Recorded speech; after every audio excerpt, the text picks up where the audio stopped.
여러분, 이 이야기 한번 들어보세요. 새벽 5시 시어머니의 전화.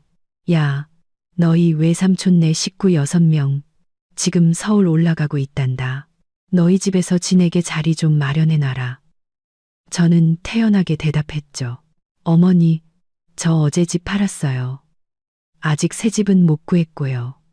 그럼 너희 식구 전부 우리 집으로 들어와서 지내렴. 이른 새벽에 정적을 찢는 요란한 전화벨 소리.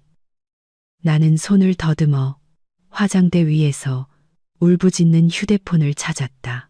환하게 빛나는 화면에는 익숙한 번호와 함께 어머님이라는 이름이 떠 있었다. 시계는 정확히 새벽 5시를 가리키고 있었고 등골을 따라 오싹한 한기가 흘렀다. 지난 5년간의 며느리 생활 경험에 따르면 이 시간의 전화는 결코 좋은 소식을 가져온 적이 없었다. 시골에 누군가 위독하시거나 혹은 김 여사님께서 사전 협의 따위는 필요 없다고 생각할 만큼 합리적이라 여기는 어떤 무리한 요구를 하시려는 참이거나 나는 쿵쾅거리는 심장을 진정시키기 위해 심호흡을 한번 하고 나서야 화면을 밀어 전화를 받았다. 애써 잠결인 척하면서도 최대한 예의를 갖춘 목소리로 말했다. 여보세요, 어머니. 저 지연이에요. 수화기 너머로 시어머니의 쩌렁쩌렁하고 태연한 목소리가 들려왔다. 김 여사님은 마치 오래전에 일어나 이 시간만을 기다렸다는 듯했다. 지연이냐? 아직 안 일어났니? 내가 할 말이 있어서 전화했다. 오늘 아침에 진호 외삼촌네 식구들이랑 조카들이 다 같이 종합검진 받으러 서울 올라간단다. 가는 인원이 꽤 많아. 전부 6명이다. 내가 너희 집으로 바로 가서 지내는 게 편할 거라고 말해뒀다. 호텔이니 뭐니 돈 아깝게 뭐하러 잡니. 방 정리 좀 해놓으렴. 한 9시쯤이면 터미널에 도착할 거다. 그 말을 듣는 순간 잠이 확 달아났다. 6명이 2주 동안 우리 부부의 아파트는 서울에 있다는 것만 번지르르 했지. 실평수는 고작 70제곱미터였다. 부부와 어린아이 하나, 세 식구가 살기에는 딱 맞았지만 여기에 어른과 아이 6명을 더 들인다면 빽빽하게 들어찬 성냥갑과 다를 바 없을 터였다. 어디 잠자리뿐인 문제인가. 6명은 곧 6개의 밥그릇, 6명의 씻을 물. 이 좁은 공간을 시끄럽게 오갈 6명의 발소리를 의미했다. 지난번 고모님 한 분이 사흘만 머물다 가셨을 때도 그 지저분한 생활 습관과 사사건건 트집 잡는 성격에 노이로제가 걸릴 뻔했는데 이번에는 진호 외삼촌네 대가족이라니. 외삼촌 부부는 까다롭고 요구사항이 많기로 유명했다. 나는 미간을 찌푸리며 목구멍까지 차오르는 화를 억누르며 대답했다. 어머니, 저희 집이 너무 좁아서 6분이나 주무시긴 힘들 것 같은데요. 차라리 제가 근처에 호텔을 잡아드리는 게 외삼촌네도 편하실 거예요. 비용은 제가 일부 부담할게요. 김 여사님은 내 말을 단칼에 잘랐다. 목소리는 금세 날카로워지며 책망하는 기색이 역력했다. 너 지금 말이라고 하니 외삼촌네가 남이야? 어딜 호텔로 내쫓아. 서울에 번듯한 집 사놓고 사는 조카가 어른들을 여관방에 재웠다고 동네방네 소문나면 우리 집안 꼴이 뭐가 되겠니. 그리고 외삼촌네가 너희 부부 얼굴도 보고 집 구경도 할 겸 올라가는 건데 돈 아까워하지 말고 좀 희생해라. 고생 좀 한다고 죽는 사람 없어. 그렇게 알아라. 내가 외삼촌한테 너희 집 주소 적어줬으니까 9시에 터미널로 마중 나가도록 해. 김 여사님은 기관총처럼 속사포로 말을 쏟아내고는 내게 더 이상 변명이나 거절할 기회조차 주지 않고 전화를 끊어버렸다. 귀에 울리는 뚜뚜하는 단조로운 신호음은 마치 도전장처럼 들렸다. 시어머니는 식사와 숙소, 마중까지 당연히 며느리의 책임이라고 못 박았다. 내가 직장에 다니는지, 건강은 괜찮은지, 요즘 경제 사정은 어떤지 단 한 번도 물어본 적이 없었다. 시어머니 눈에 우리는 시골에 온 친척을 위한 황금알을 낳는 거위이자 무료 휴게소일 뿐이었다. 나는 휴대폰을 침대 위로 내려놓았다. 남편 민주는 옆에서 여전히 규칙적인 숨소리를 내며 자고 있었다. 그는 세상 모르고 자면서 방금 자기 어머니가 이 집에 던진 시한폭탄에 대해 전혀 알지 못했다. 남편의 태평한 얼굴을 보자 극심한 허탈감이 밀려왔다. 지난 5년간 나는 참을 만큼 참았다. 며느리의 도리를 다하려 애썼고 돈을 아끼지 않았으며 시댁 식구들을 상전처럼 모셨다. 하지만 내게 돌아온 것은 무엇인가? 점점 더 심해지는 요구와 시어머니의 무시뿐이었다. 이번에는 더 이상 참지 않으리라.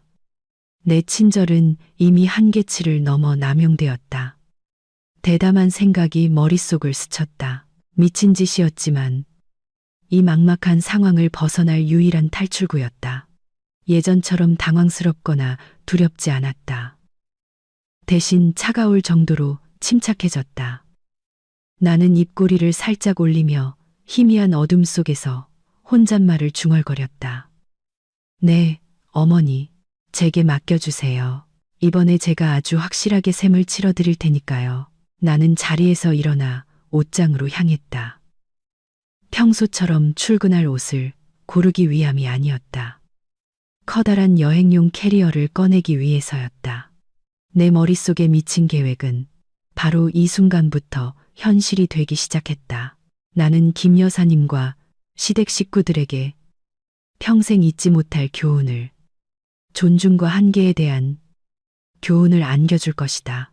나는 창문 커튼을 확 젖혔다. 눈부신 아침 햇살이 방 안으로 쏟아져 들어와 민준의 얼굴에 똑바로 내리쬐었다. 그는 눈을 찡그리며 잠을 더 자려는 듯 다른 쪽으로 몸을 돌렸다.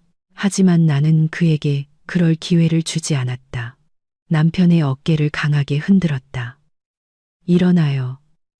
여보, 당장 일어나. 민주는 마지못해 몸을 일으켰다.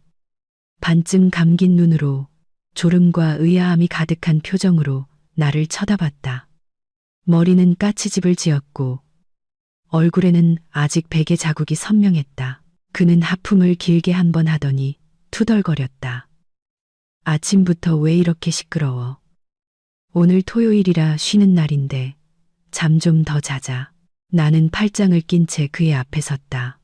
내 얼굴은 분명 그 어느 때보다 차갑고 진지했을 것이다. 남편의 눈을 똑바로 쳐다보며 또박또박 말했다. 나 이 집 팔았어요.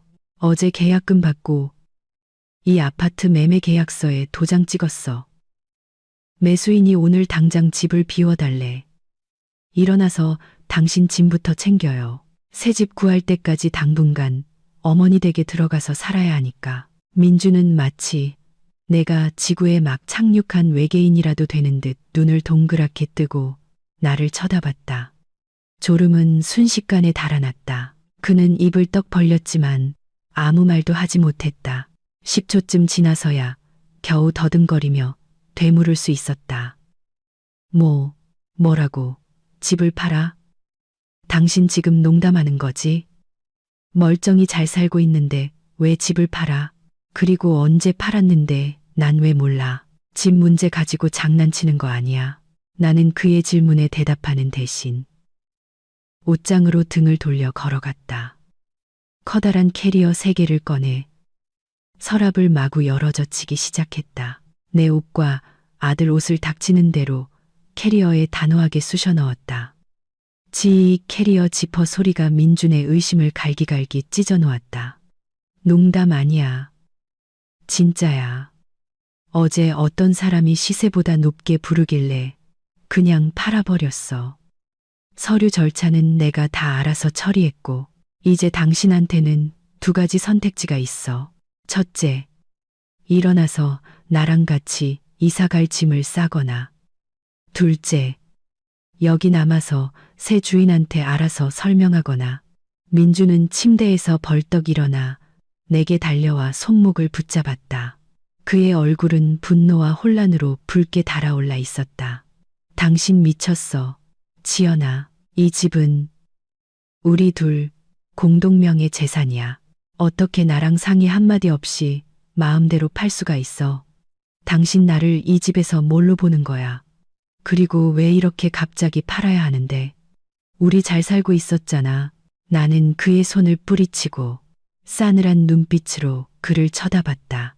이제 그가 오랫동안 외면해왔던 냉혹한 현실을 마주할 시간이었다. 잘 살아. 당신은 내가 당신네 온 식구들 뒷바라지 하느라 등골이 휘는 이 생활을 잘 사는 거라고 말하는 거야. 방금 어머니가 전화해서 뭐라고 했는지 알아? 진호 외삼촌네 식구 6명이 여기 와서 2주 동안 지낼 거래. 이 70제곱미터짜리 집에 어떻게 그 사람들을 다 재울 건지 한번 생각해봐. 당신은 나랑 당신 아들을 어느 구석에 처박아 두고 당신네 친척들한테 자리를 내줄 생각이었는데. 민주는 할 말을 잃었다. 그는 자기 어머니의 성격과 시골 친척들의 과도한 넉살을 잘 알고 있었다. 하지만 그는 여전히 힘없는 목소리로 변명하려 애썼다. 그냥 2주뿐이잖아. 식구들이 아파서 올라온다는데 우리가 도와줘야지. 뭘 그렇게 예민하게 굴어. 집을 파는 건 큰일이야. 이런 사소한 일 때문에 집을 팔면 어떡해. 나는 비웃었다. 아주 씁쓸한 웃음이었다. 당신한테는 사소한 일이 지난 5년간 계속됐어, 민준 씨. 내 인내심에도 한계가 있어. 난 이미 결정했어. 이 집 팔아서 더 넓은 빌라 살 돈 마련할 거야. 하지만 당장 집을 구할 순 없으니 우리 식구 다 같이 어머니 댁에 가서 잠시 신세 지는 거야. 당신 어머니도 집이 좁고 사람이 많으면 손님 치르는 게 얼마나 즐거운 일인지 한번 겪어보셔야지. 빨리 짐이나 싸. 용달차 곧 도착할 거야. 말을 마친 나는 다시 짐을 싸는 일에 몰두했다. 옷가지 하나, 개인 물품 하나를 꼼꼼하면서도 신속하게 캐리어에 정리했다. 일부러 물건을 상자에 세게 내려놓으며 내 결심을 보여주려 했다. 민주는 그 자리에 못 박힌 듯 서서 나를 낯선 사람처럼 쳐다봤다. 그는 아내가 이렇게 단호하고 무서운 모습을 보인 것을 처음 봤다. 그는 내가 농담하는 게 아니라는 것을 깨달았다. 이 집은 정말로 더 이상 우리의 것이 아니게 될 터였다. 민준의 얼굴에는 당혹감과 무력감이 역력했다. 그는 머리를 쥐어뜯으며 방안을 서성였다. 어머니에게 전화해서 사실을 확인하고 싶었지만 어머니의 호통을 들을까봐 두려웠다. 나를 말리고 싶었지만 내 단호한 태도를 보니 소용없다는 것을 알았다. 내가 너무나 강력한 선제 공격을 날려 그는 속수무책이었다. 시계를 힐끗 보니 이제 겨우 아침 6시였다. 그 침략군이 들이닥치기 전까지 아직 3시간이 남아 있었다. 이 완벽한 연극을 실행하기에 충분한 시간이었다. 나는 민준에게 텅 빈 여행 가방 하나를 던져주었다. 거기 멍하니 서 있지 말고 당신 짐이나 이 가방에 챙겨 꼭 필요한 것만 가져가고 나머지는 내가 고물상 불러서 싹 다 치워버릴 거니까. 민주는 떨리는 손으로 가방을 받아들었다. 그는 우리가 지난 몇 년간 애정을 쏟아 갖고 온 이 익숙한 침실을 둘러보았다. 이제 단 한 통의 전화와 자신의 무기력한 순종 때문에 이 모든 것이 과거가 되려 하고 있었다. 민주는 여행 가방을 바닥에 세게 내동댕이 쳤다. 처음의 두려움은 폭발적인 분노로 바뀌었다. 그는 나를 노려보며 목소리를 높이기 시작했다. 나 아무데도 안 가. 당신 정말 비이성적이야. 어머니가 전화했으면 그냥 좋게 거절하면 되잖아. 왜 일을 이 지경으로 만들어? 그 낡고 허름한 연립주택에 있는 어머니 집에 들어가 사는 게 얼마나 힘든지 알아? 거긴 좁고 덥단 말이야. 우리 애가 어떻게 견디겠어? 당신 지금 남편이랑. 나는 하던 일을 멈추고 그와 마주 섰다. 민준의 분노는 지난 몇 년간 내 마음속에서 들끓던 불길에 비하면 아무것도 아니었다.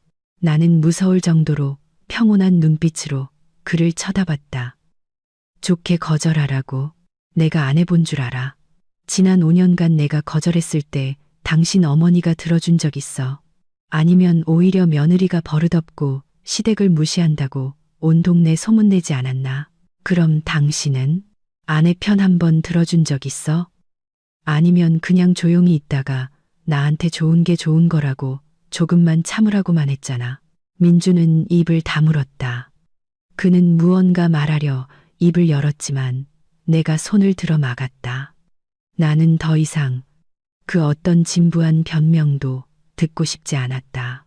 어머니 집이 좁고 덥다고. 그런데 당신은 그 집에 당신네 친척 6명을 더 우겨 넣을 생각이었잖아. 당신은 당신 자식 고생하는 건 두려우면서 당신 아내가 시댁 식구들 시중들 다 죽어나는 건 두렵지 않아. 분명히 말해두는데 이번에는 절대 양보 안 해. 나는 민준에게 다가갔다. 우리 둘 사이의 거리는 한 뼘도 채 되지 않았다. 그의 눈을 깊이 들여다보며 최후 통첩을 날렸다. 이제 당신한테는 2가지 길이 있어. 첫째, 이번 한 번만 내 계획에 따라줘. 우리 어머니 댁에 가서 얼마간 지내면서 모두에게 존중이 뭔지 제대로 가르쳐 주는 거야.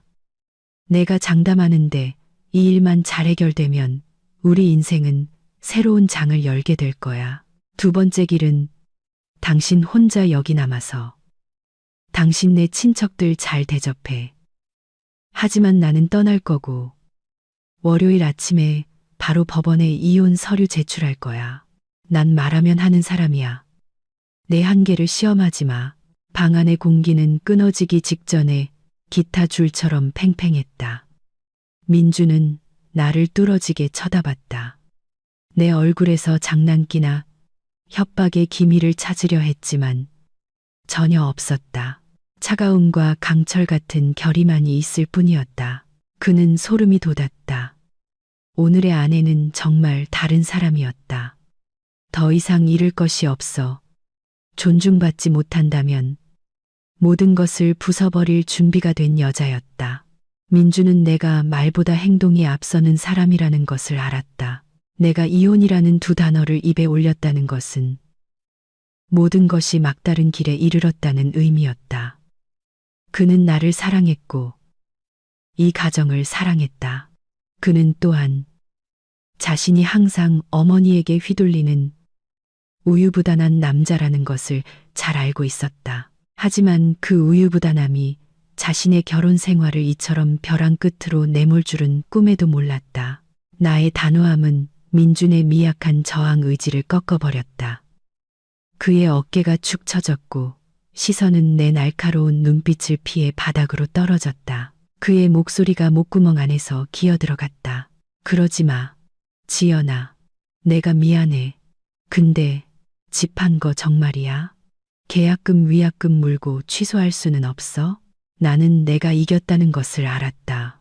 목소리를 조금 낮추었지만 여전히 단호한 태도를 유지했다. 취소 못해. 계약서에 사인했고 돈도 받았어. 지금 위약금 물면 수억 원이야. 당신 그 돈 있어? 없으면 조용히 내가 하라는 대로 해. 나 다 계획이 있어. 당신은 그냥 집 잃고 슬퍼하는 남편 역할만 실감나게 연기하면 돼. 나머지는 내가 알아서 할게. 민주는 길게 한숨을 쉬었다. 그는 침대 끝에 털썩 주저앉아 머리를 감쌌다. 한 집안의 가장이라는 남자의 모습은 이제 너무나 처량하고 막막해 보였다. 그는 더 이상 물러설 곳이 없다는 것을 알았다. 아내의 말을 듣거나 아내와 자식을 잃거나. 그는 애원하는 눈빛으로 나를 올려다 보았다. 알았어. 당신 말 들을게. 하지만 이 일 때문에 어머니랑 사이가 나빠지지 않게 약속해줘. 어머니 연세도 많으신데 속상하게 해드리고 싶지 않아. 나는 속으로 비웃었다. 이 지경에도 어머니 속상할 걱정이라니. 그럼 내 고통은 누가 걷해주나. 하지만 그 생각은 입 밖으로 내지 않았다. 그저 가볍게 고개를 끄덕였다. 약속할게. 내가 이렇게 하는 것도 다 어머니를 위해서야. 어머니가 문제를 깨달으셔야 앞으로 우리 가정이 평화로워질 수 있어. 이제 그만 한탄하고 빨리 짐이나 싸. 그분들 오시기 전에 할 일이 아주 많아. 민주는 마지못해 일어나 옷을 가방에 챙겨 넣기 시작했다. 그는 기계적이고 무감각하게 움직였다. 그의 머릿속은 지금쯤 수많은 질문과 앞으로 닥칠 날들에 대한 두려움으로 복잡할 터였다. 하지만 그는 더 이상 아무것도 묻지 못했다. 작지만 강한 권위를 뿜어내는 내 모습이 방 전체를 압도하고 있었다. 짐 정리는 생각보다 빨리 끝났다. 아마도 두려움이 민준에게 힘을 보태준 모양이었다. 1시간 만에 캐리어 3개와 종이 상자 2개가 깔끔하게 포장되었다. 매일 사용하던 생활용품들이 사라지자 집은 이상할 정도로 매타고 차갑게 느껴졌다. 민주는 바닥에 주저앉아 벽에 등을 기댔다. 이마에는 땀이 송골송골 맺혀 있었다. 그는 텅 빈 아파트를 다시 한번 둘러보고는 원망 가득한 눈빛으로 나를 쳐다봤다. 난 아직도 당신이 이 집을 팔았다는 걸 못 믿겠어. 우리 부부의 추억이 얼마나 많은 곳인데. 당신 정말 잔인하다. 지연아, 나는 책상 서랍에서 서류를 확인하다가 그의 말에 잠시 멈췄다. 민준이 완전히 내 편이 되게 하려면 심리적으로 한 방 더 먹일 필요가 있다고 생각했다. 그는 내가 왜 이렇게 잔인해졌는지 명확히 이해해야 했다. 나는 개인 노트북을 켜서 화면을 민준 쪽으로 돌렸다. 지난 5년간 내가 남몰래 만들어 꾸준히 업데이트해 온 엑셀 파일을 열었다. 파일 이름은 대외비 지출 내역이었다. 이리 와서 이것 좀 봐요. 다 보고 나서 내가 잔인한 건지 아니면 내가 지난 시간 동안 너무 바보 같았던 건지 판단해봐. 민주는 마지못해 다가왔다. 그는 빽빽한 숫자와 글씨로 가득 찬 화면을 찡그리며 쳐다봤다. 이게 다 뭐야? 자세히 읽어봐. 이게 지난 5년간 내가 당신 가족을 위해 쓴 돈 전부야. 항목 하나하나, 날짜랑 내용까지 다 명확하게 적혀 있어. 민주는 읽기 시작했다. 그의 눈은 첫 줄부터 아래로 훑어내려갔다. 읽으면 읽을수록 그의 눈은 놀라움으로 점점 더 커졌다. 2019년 5월 15일 시골 종갓집 지붕 수리비 500만 원. 2019년 6월 20일 막내 도련님 취업준비 자금 1력만 원. 2020년 5월 8일 고모님 대학교 입학기념 오토바이 구입비 450만 원. 2021년 5월 10일 설날 어르신들 용돈 300만 원. 목록은 끝없이 길게 이어졌다. 몇십만 원에서 몇천만 원에 이르는 크고 작은 지출들이 꼼꼼하게 기록되어 있었다. 민준이 아는 항목도 있었지만 그가 전혀 들어본 적 없는 수많은 항목도 있었다. 그것은 시어머니가 내게 따로 전화해서 조용히 돈을 붙여달라고 했던 것들이었다. 친척들이 올라와 빌려가서는 일부러 잊은 척 갚지 않은 돈들이었다. 대가족이 서울에 올 때마다 들었던 식비와 교통비였다. 나는 표마지막에 합계 칸을 손으로 가리켰다. 선명한 붉은색으로 칠해진 숫자가 강렬하게 떠올랐다. 1억 250만 원. 이 숫자 똑똑히 봐. 민준 씨. 1억 원이 넘어. 이건 내가 피땀 흘려 번 돈이야. 난 식구들한테 돈 쓰는 거 아까워하지 않아. 하지만 당신도 봐. 내가 그 대가로 뭘 받았지. 감사. 아니면 당연하다는 듯한 요구? 민주는 할 말을 잃었다. 그는 액수가 이렇게 엄청날 줄은 상상도 못했다. 그는 내가 몇십만 원, 몇백만 원씩 드릴 때마다 그저 평범한 일이라고 생각했다. 하지만 티끌 모아 태산이라고 1억 원이 넘는 이 돈은 작은 아파트 한 채나 시골 땅을 살 수 있는 돈이었다. 그런데 그 돈이 시댁 식구들의 비합리적인 지출로 허공에 사라져 버린 것이었다. 나는 심하게 흔들리는 남편의 심리를 계속해서 공격했다. 12번째 줄 봐봐. 작년에 외숙모님 입원비로 이 0만 원 들였어. 오늘 우리 집에 2주 동안 머물러 오시는 바로 그 외숙모님이야. 외숙모님 아프실 땐 내가 고민도 안 하고 바로 돈 보내드렸어. 그런데 내가 애 낳았을 땐 외숙모님이 마음은 굴뚝 같지만 형편이 어려워 이것밖에 못 보낸다는 쪽지랑 함께 달걀 한 판 보내주셨더라.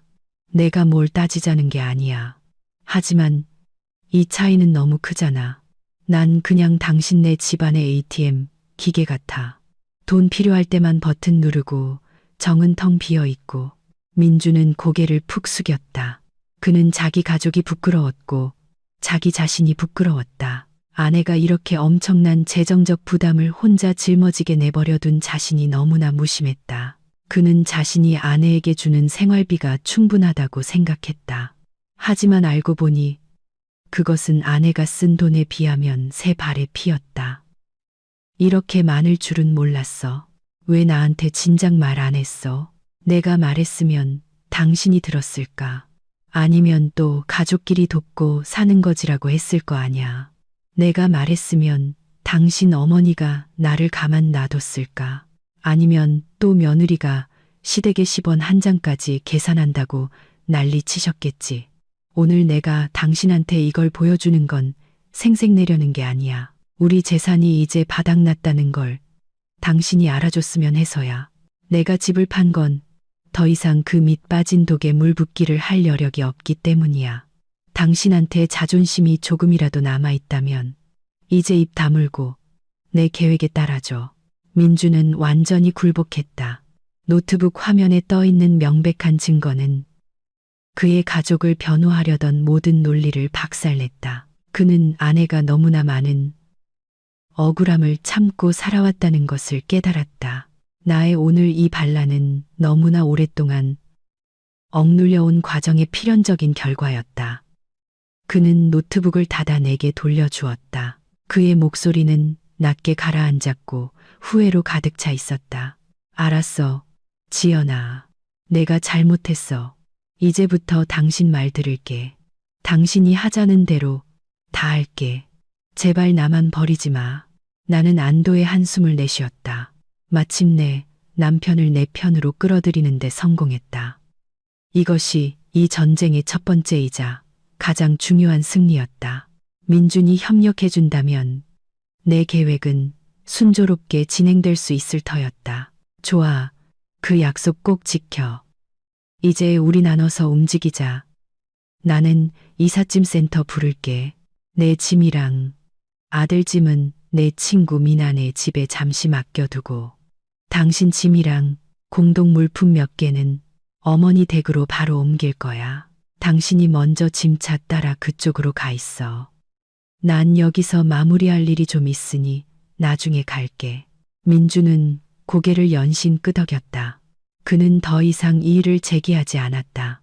그는 일어나 정신을 가다듬고 인생에서 가장 어려운 연기를 준비했다. 파산에서 늙은 어머니에게 얹혀 살러온 가장의 역할이었다. 나는 캐리어를 끌고 엘리베이터로 향하는 남편의 쓸쓸한 뒷모습을 보며 속으로 중얼거렸다. 미안해요, 여보. 쓴 약이 몸에 좋은 법이야. 이번에 당신네 식구들 전체에 아주 독한 약을 먹여야 이 의존증을 뿌리 뽑을 수 있을 거야. 시계가 정확히 오전 9시를 가리켰을 때 내 휴대폰이 다시 한번 울렸다. 모르는 번호였지만 누구인지 뻔히 알 수 있었다. 나는 침착하게 블랙커피를 한 모금 마시고 나서 전화를 받았다. 여보세요. 수화기 너머로 외삼촌의 걸걸하고 권위적인 목소리가 들려왔다. 지연이냐? 나 외삼촌이다. 우리 식구들 다 터미널에 도착했다.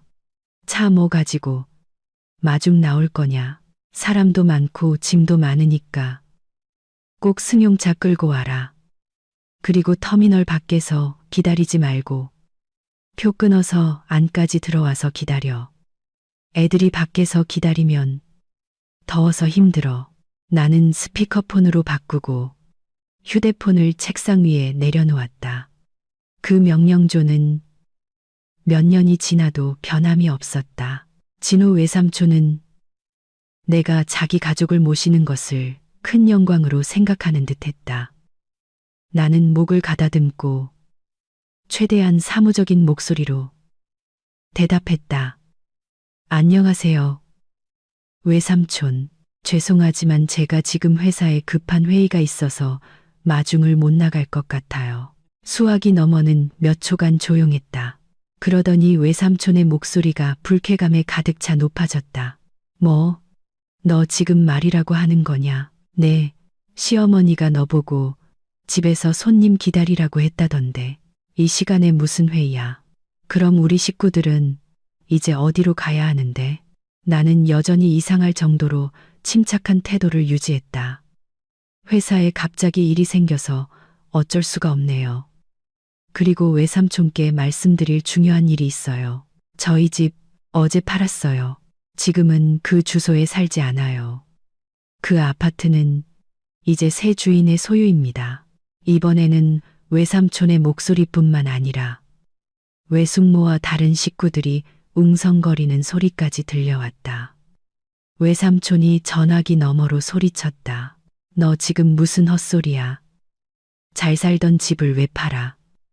그럼 우리는 어디서 자라고? 내 시어머니가 너희 집에서 2주 동안 지내라고 했는데. 나는 냉정하게 대답했다. 어머니께서 외삼촌께 어떤 약속을 하셨는지는 모르겠지만 현실은 저희 집이 팔렸고 6분을 모실 공간이 없다는 겁니다. 외삼촌, 외숙모님 양해 부탁드려요. 지금 택시 2대 잡으셔서 저희 어머니 댁, 그 오래된 연립주택 주소로 가세요. 일단 그쪽으로 먼저 가 계세요. 너 지금 나랑 장난하냐? 지연아, 내가 네 남편 친외삼촌이야. 네가 시댁 식구한테 이따위로 대접해? 나는 외삼촌의 질책을 단호한 목소리로 끊었다. 장난 아니에요. 저 지금 정말 바쁘고 외삼촌네 모실 집도 없어요. 죄송하지만 어머니 댁으로 가주세요. 택시비는 일단 먼저 내시면 나중에 정산해 드릴게요. 저 회의 들어가야 해서요. 그럼 이만 끊겠습니다. 외삼촌. 나는 외삼촌이 더 반응할 틈도 주지 않고 전화를 끊어버렸다. 시끄러운 터미널 한가운데서 분노로 얼굴이 벌개졌을 외삼촌과 어리둥절해하는 식구들의 모습이 눈에 선했다. 하지만 조금도 미안하지 않았다. 내 친절은 그들에게 너무나 오랫동안 짓밟혀왔다. 오늘 나는 그들이 받아 마땅한 냉대를 조금 돌려줬을 뿐이다. 휴대폰이 바로 다시 울리기 시작했다. 이번에는 시어머니의 번호였다. 귀한 남동생에게서 며느리를 고발하는 전화를 막 받으신 모양이었다. 나는 깜빡이는 휴대폰 화면을 보다가 가차없이 거절 버튼을 눌렀다.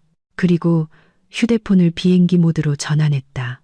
주변이 절대적인 고요함에 휩싸였다. 나는 일어나 텅 빈 아파트를 마지막으로 둘러보았다. 해방감이 마음속에 스며들었다.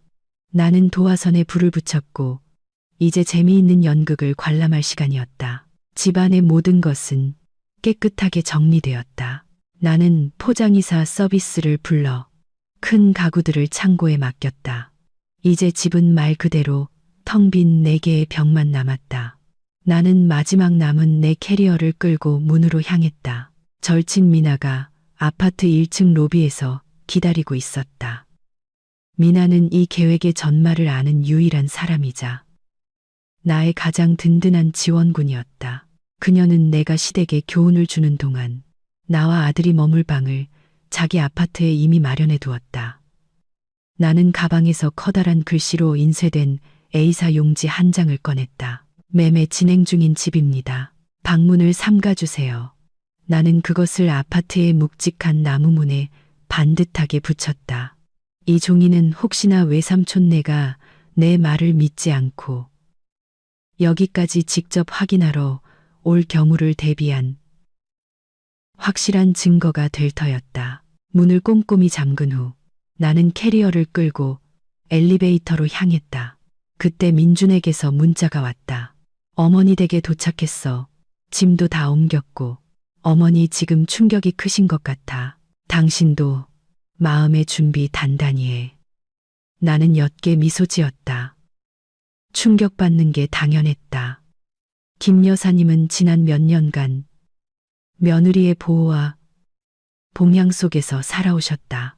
이제 갑자기 벌거벗은 현실과 마주해야 하니 충격을 받지 않을 수 없을 것이다.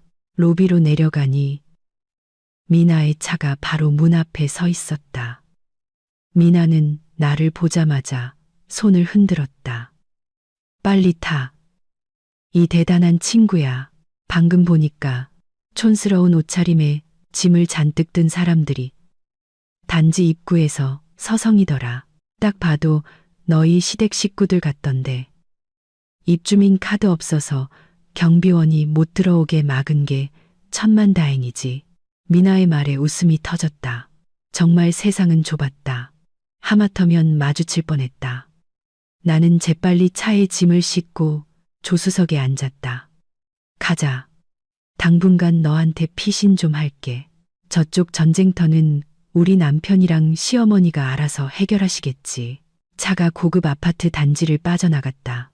나는 멀어져가는 고층 건물을 돌아보았다. 그곳은 한때 나의 보금자리였지만 보이지 않는 책임감 속에 나를 가두었던 감옥이기도 했다. 오늘 내가 떠나는 것은 도망치기 위함이 아니었다.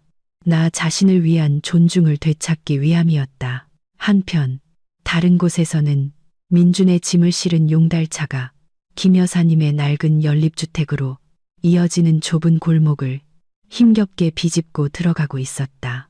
김 여사님 댁 문 앞에 쌓인 종이 상자 더미에 이웃들이 호기심 어린 눈으로 내다보았다. 민주는 어지럽게 널린 짐들 사이에서 땀을 뻘뻘 흘리며 서 있었다. 그는 이삿짐센터 직원들에게 지시를 내리는 동시에 어머니의 충격받은 눈빛을 마주해야 했다. 김 여사님은 문 앞에 얼어붙은 채 눈앞에 짐더미를 떨리는 손으로 가리켰다. 이게 다 뭐냐, 민준아. 왜 짐을 전부 이리로 가져온 거야? 네 마누라는 어디 가고 멀쩡하던 집이 왜 이 꼴이 됐어? 민준은 침을 꿀꺽 삼켰다. 그는 내가 미리 짜준 시나리오를 떠올리려 애썼다. 그는 극도로 비참한 표정을 지으며 기어들어가는 목소리로 어머니께 대답했다. 어머니, 저희 빚더미에 앉았어요. 빚 갚으려고 급하게 집을 팔았어요. 이제 갈 곳이 없어서 당분간 어머니 댁에 신세 좀 지려고요. 김 여사님은 그 말을 듣고 휘청거리며 쓰러질 뻔했다. 청천벽력 같은 소식에 그녀는 제대로 서 있을 수 없었다.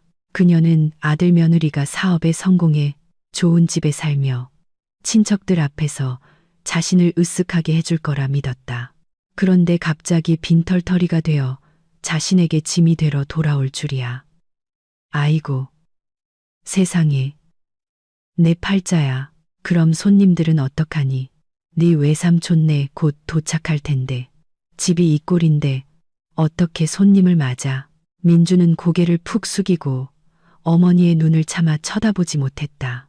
그는 진짜 악몽은 이제 시작이라는 것을 알았다. 낡은 택시 2대가 연립주택 입구에 멈춰섰다. 문이 열리고 6명의 사람들이 피곤하고 짜증스러운 표정으로 내렸다. 진호 외삼촌이 커다란 여행 가방을 든 채 길이 구불구불하고 찾기 힘들다며 큰 소리로 욕을 하며 앞장섰다. 그 뒤를 외숙모가 시골에서 가져온 과일 등이 담긴 크고 작은 보따리들을 양손 가득 들고 따랐다. 4명의 아이들이 그 뒤를 줄줄이 따라 걸었다. 그들 눈앞에 펼쳐진 광경은 전례 없는 혼돈 그 자체였다. 김 여사님의 1층 집 앞에는 민준의 짐이 산더미처럼 쌓여 공동 통로를 막고 있었다. 김 여사님은 더위와 충격으로 현관문 계단에 주저앉아 부채질을 하고 있었다. 민주는 집 안에 종이 상자를 쑤셔 넣을 공간을 찾느라 낑낑대고 있었다. 진호 외삼촌은 그 광경을 보고 눈이 휘둥그레졌다. 그는 빠르게 다가와 큰 소리로 물었다. 누님, 이게 다 무슨 일이에요? 왜 짐이 이렇게 엉망으로 널려 있어요? 민준이는 뭘 하길래 피난 가는 사람 꼴이에요. 김 여사님은 남동생을 보자 물에 빠진 사람이 지푸라기라도 잡는 심정이었다. 그녀는 울상을 지으며 하소연하려 했지만 집안 체면을 생각해 말을 도로 삼켰다. 그녀는 어색하게 웃으며 말했다. 제부랑 조카들 왔구나. 어서 들어와. 들어와서 물 한 잔에 얘기하자면 길어. 이따가 천천히 얘기해 줄게. 6명의 사람들은 짐 더미를 비집고 김 여사님의 50제곱미터 남짓한 집 안으로 들어갔다. 원래도 노인의 자질구레한 살림살이로 가득했던 집은 7, 8명의 사람들이 더 들어오자 숨막힐 정도로 비좁아졌다. 낡은 연립주택 특유의 퀴퀴한 냄새와 사람들의 땀 냄새, 부엌에서 흘러나오는 음식 냄새가 뒤섞여 형용할 수 없이 답답한 공기를 만들어냈다. 외숙모는 들어서자마자 코를 찡그리며 손부채질을 했다. 어휴, 형님. 집이 이렇게 답답해서 어떻게 숨쉬고 살아요. 근데 지연이는 집을 팔았다던데 그게 정말이에요. 김 여사님은 며느리 이름이 나오자 다시 화가 치밀어 올랐다. 그녀는 탁자를 손으로 쾅 내리쳤다.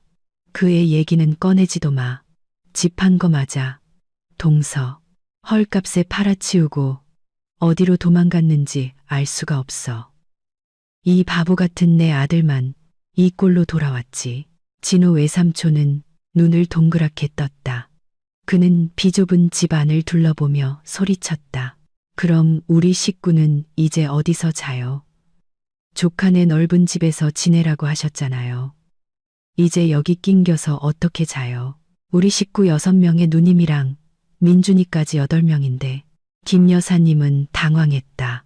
그녀도 이런 상황까지는 예상하지 못했다.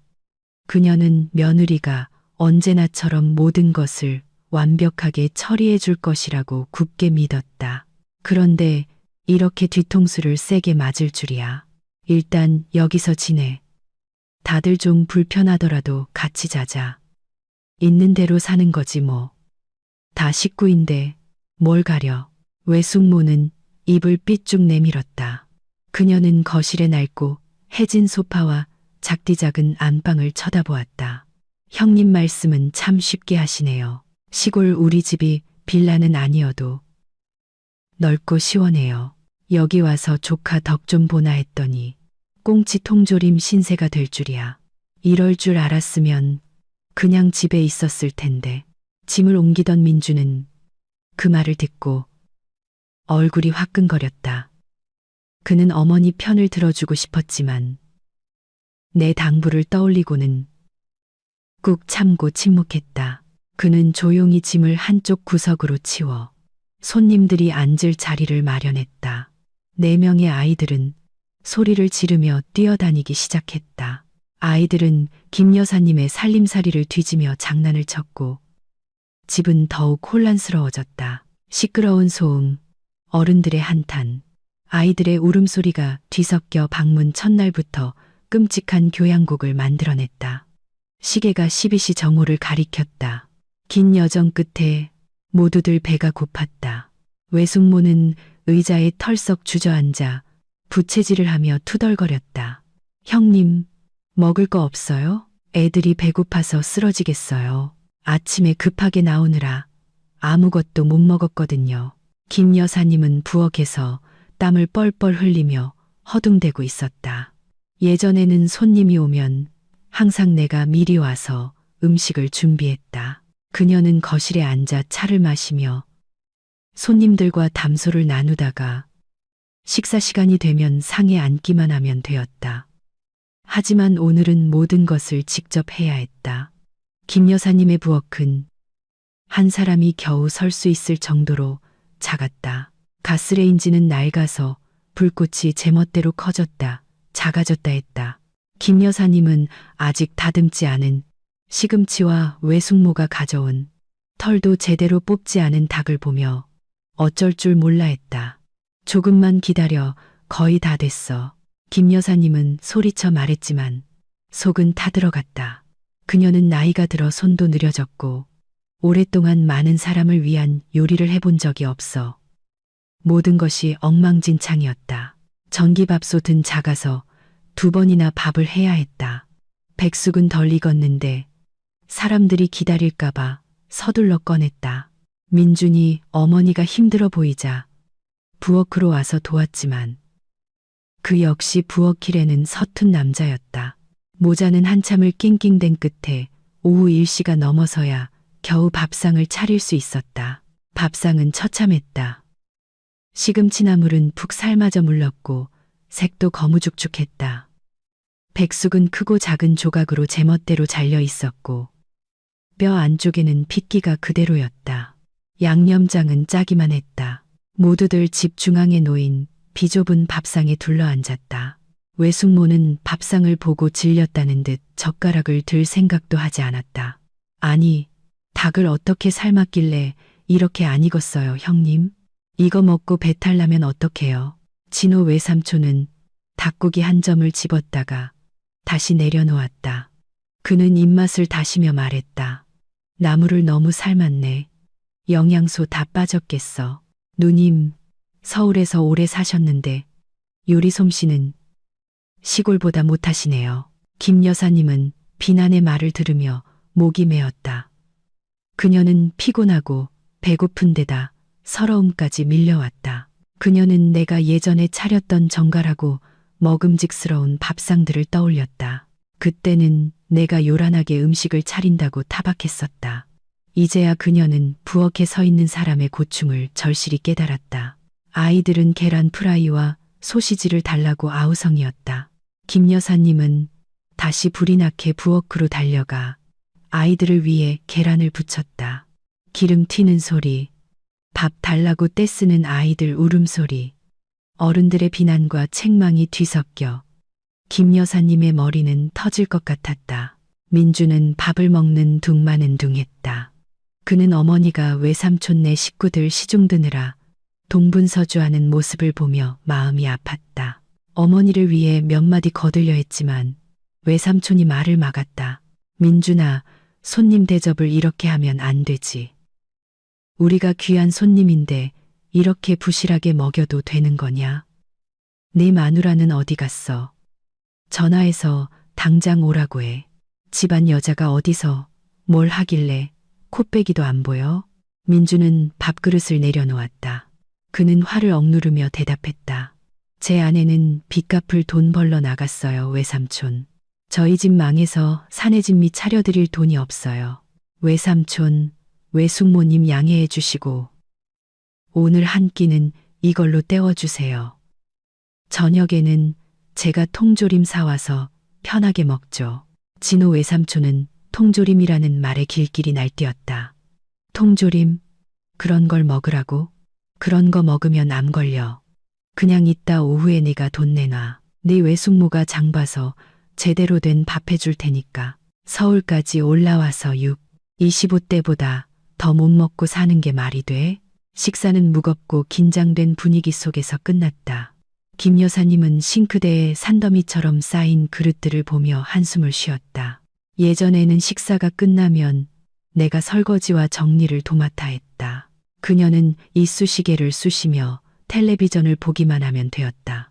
이제는 이 전쟁터를 혼자 치워야 했다. 김 여사님은 설거지를 하며 눈물을 훔쳤다.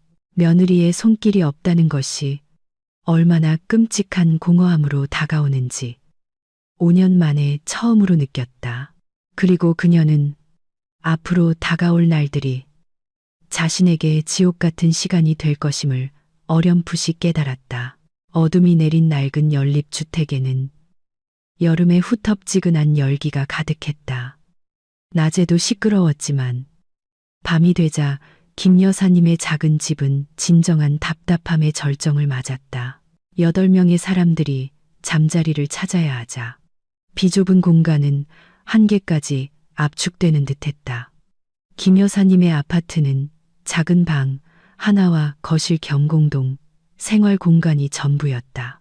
그녀의 신성한 공간이었던 침실은 이제 진호 외삼촌네 가족의 거처로 징발되었다.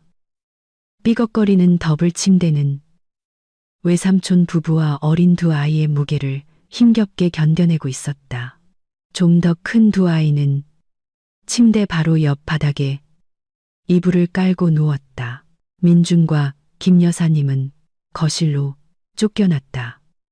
다른 곳이 없어 그들은 차가운 타일 바닥 위에 낡은 돗자리를 깔아야 했다. 김 여사님은 딱딱한 베개를 베고 한쪽 구석에 웅크려 누웠다. 억울함이 가득했다.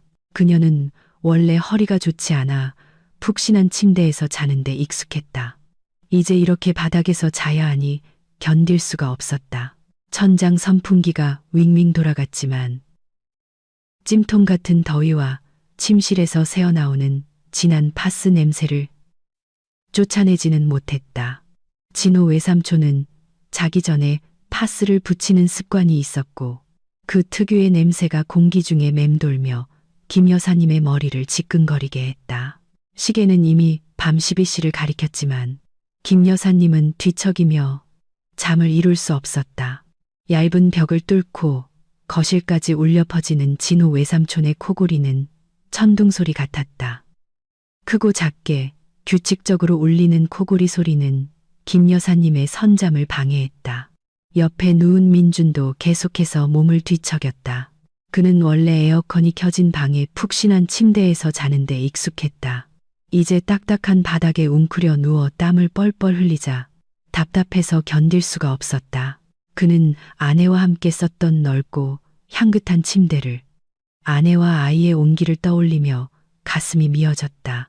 갑자기 진호 외삼촌네 막내의 울음소리가 밤의 정적을 찢었다. 엄마, 더워. 잠 못 자겠어. 집에 갈래. 외숙모가 부스스 일어나 아이를 달랬다. 아이의 울음소리에 외삼촌의 호통이 섞여 혼란스러운 소음이 만들어졌다. 시끄러워. 아빠 좀 자자. 뭐가 덥다고 난리야. 조용히 안 해? 매 좀 맞을래? 아이는 더 크게 울었다. 외숙모는 투덜거렸다. 당신은 애한테 소리만 지르면 다해요. 집이 찜통 같은데 누가 잠을 잘 수 있겠어요. 이럴 줄 알았으면 올라오지도 않았어. 아이고, 내 팔자야. 외숙모의 한탄은 문틈을 비집고 들어와 김 여사님의 심장에 비수처럼 꽂혔다. 그녀는 쥐 죽은 듯이 누워 숨소리조차 내지 못했다. 눈물이 흘러 베개를 적셨다. 너무나 서러웠다. 집주인이라는 이름이 무색하게 이제 거실 구석에서 웅크려 자야 했고 손님에게 온갖 핀잔까지 들어야 했다. 민주는 더 이상 참을 수 없었다. 그는 벌떡 일어나 베란다로 나가 담배를 피웠다. 칠흑 같은 밤하늘을 보며 마음이 무겁게 가라앉았다. 그는 휴대폰을 꺼내 내게 문자를 보내려다 그만두었다. 이 시간에 나와. 아들은 미나의 시원한 아파트에서 곤히 자고 있을 것이 분명했다. 그는 아내가 이런 극단적인 방법을 쓰게 만든 자신의 나약함을 자책했다. 하지만 동시에 그동안의 인내가 어떤 것이었는지 그 실체를 보게 해준 아내에게 내심 고마웠다. 그날 밤은 김 여사님과 민준에게 길고 긴 밤이었다. 그들은 뜬 눈으로 밤을 새우며 코골이 소리, 모기 소리, 그리고 자신들의 깊은 한숨 소리를 들었다. 손님을 맞이하던 처음의 설렘은 이제 끔찍한 공포로 변해 있었다. 다음 날 아침, 해가 뜨자마자 집은 시끄러운 시장 통처럼 변했다. 모두들 병원 갈 준비를 위해 서둘러 씻기 시작했다. 이때 새로운 전쟁이 시작되었다. 화장실 쟁탈전이었다. 집 전체에 작디 작은 화장실 겸 욕실이 단 하나뿐이었다. 8명의 사람들이 줄을 서서 차례를 기다렸다. 외삼촌은 계속해서 소리를 질렀다. 좀 빨리빨리 못해. 진료 시간 다 됐는데 꾸물거리고 있어. 아내 누구야?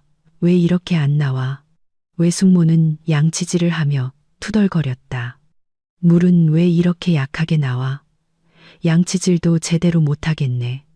형님, 집이 전기고 수도고 다 엉망이에요. 김 여사님은 아침 식사를 준비하며 허둥대고 있었다. 그 말을 듣고도 그저 침묵할 뿐이었다. 그녀는 온 가족이 요기할 수 있도록 라면과 계란을 급히 끓였다. 아침 식사는 서둘러 대충 끝났다. 모두들 늦을까봐 안절부절 못했다. 식사를 마치고 온 가족이 문 앞에 모여 기다렸다.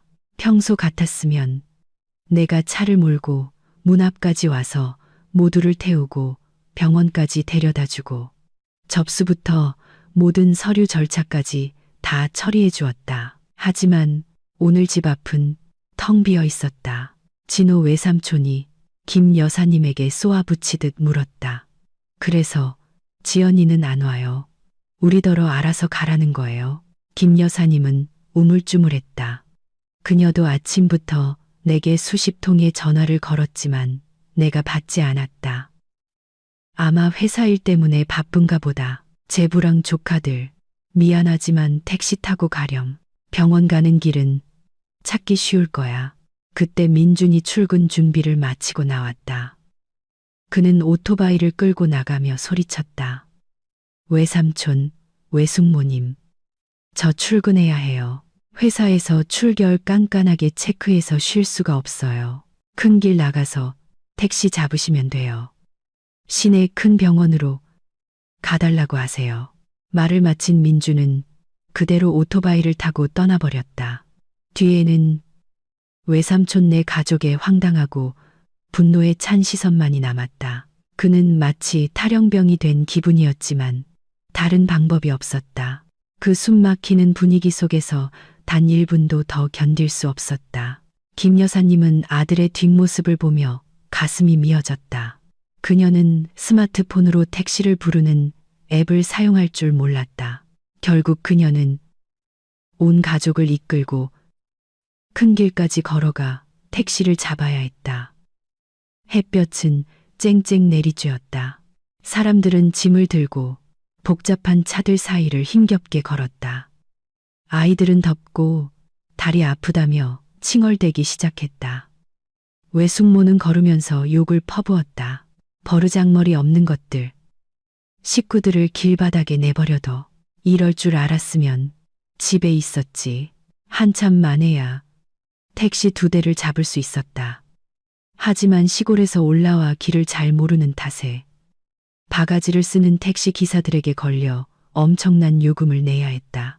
진호 외삼촌은 돈이 아까웠지만 다른 방법이 없어 울며 겨자 먹기로 지갑을 열었다. 병원에 도착해서는 인파와 복잡한 절차의 미로에 갇혔다. 내가 번호표를 뽑고 절차를 안내해주지 않으니 그들은 이 과에서 저 과로 우왕좌왕했다.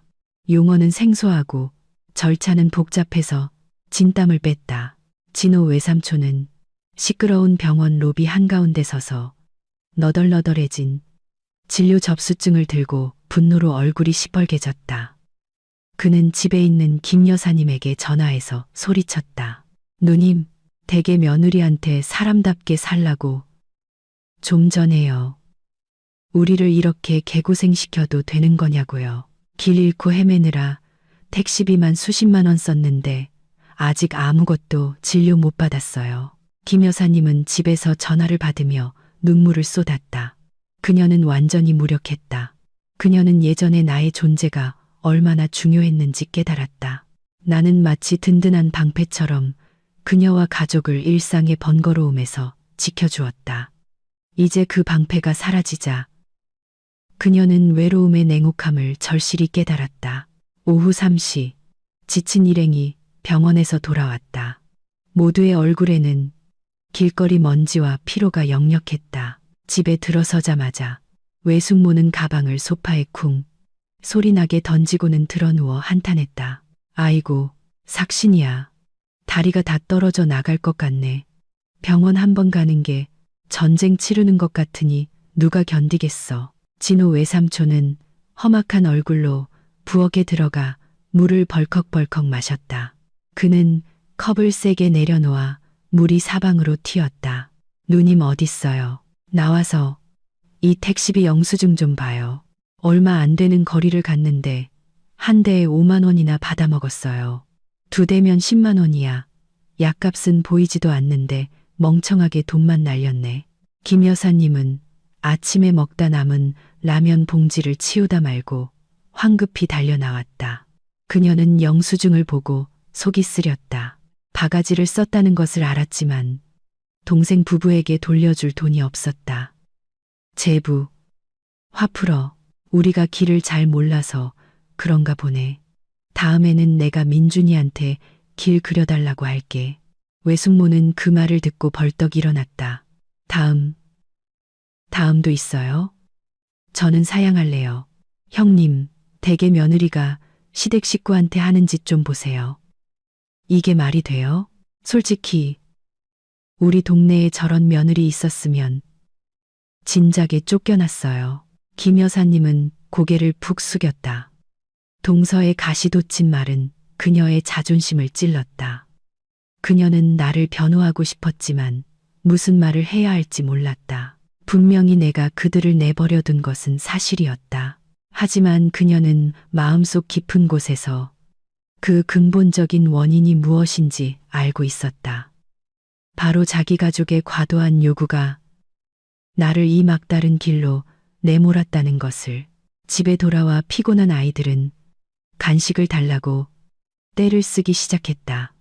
김 여사님은 다시 허둥지둥 골목 가게로 달려가 과자와 음료수를 사와서 아이들을 달랬다. 그녀는 옷주머니 속에 동전을 세며 걸었다. 며칠간의 장보기 비용은 그녀의 얼마 안 되는 연금을 거의 다 써버렸다. 집에 돌아오자 진우 외삼촌이 시골에 전화해서 자신과 민준 부부를 험담하는 소리가 들렸다.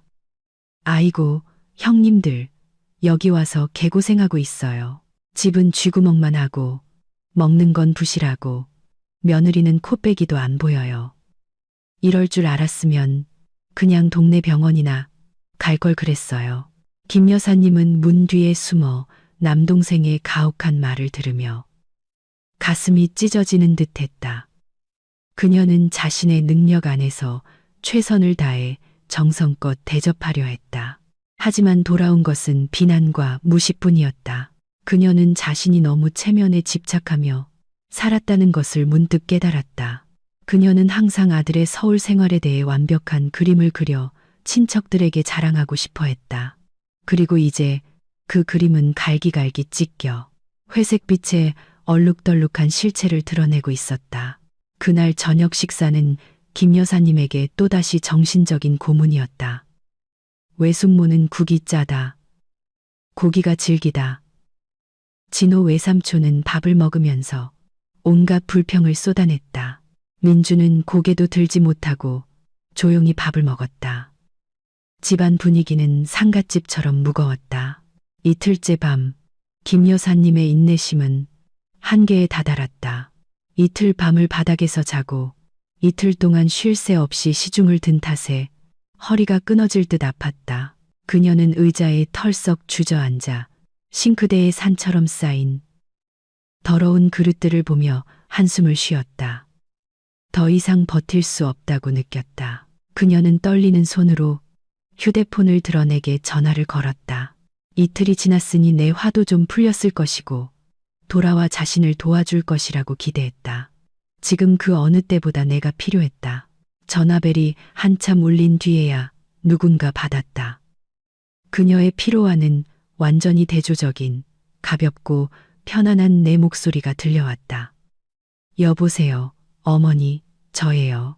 김 여사님은 구세주를 만난 듯 기뻐했다. 그녀의 목소리는 힘없고 애원하는 투였다. 지연아, 집에 좀 와주렴. 나 너무 힘들다. 허리가 아파서 일어설 수도 없어. 밥이랑 설거지도 아무도 안 치웠어. 와서 나 좀 도와다오. 나는 친구 미나의 시원한 침실에서 마스크팩을 하며 쉬고 있었다. 시어머니의 한탄을 듣자 마음이 조금 아팠다. 하지만 지금은 마음이 약해질 때가 아니라는 것을 알았다. 지금 내가 돌아가면 공들여 만든 모든 연극이 수포로 돌아갈 터였다. 나는 침착한 목소리를 유지하며 대답했다. 어머니, 저 지금 친구 집에 얹혀 살고 있어서 이 시간에 가기가 좀 그래요. 그리고 말씀드렸잖아요. 저희 집 팔았다고. 저도 이제 남의 집에 새 들어 사는 처지예요. 외삼촌네 6분을 데리고 갈 수는 없어요. 제 친구가 좀 까다로워서요. 김 여사님은 그 말을 듣고 실망했다. 그녀는 마지막 희망을 걸고 말했다. 그럼 여기 와서 밥하고 정리만 좀 해주고 가도 괜찮아.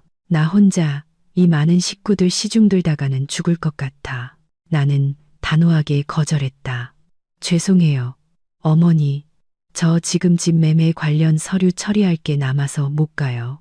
어머니께서 외숙모랑 다른 식구들한테 좀 도와달라고 하세요. 놀러 오셨으면 같이 손 걷어붙이고 일해야지.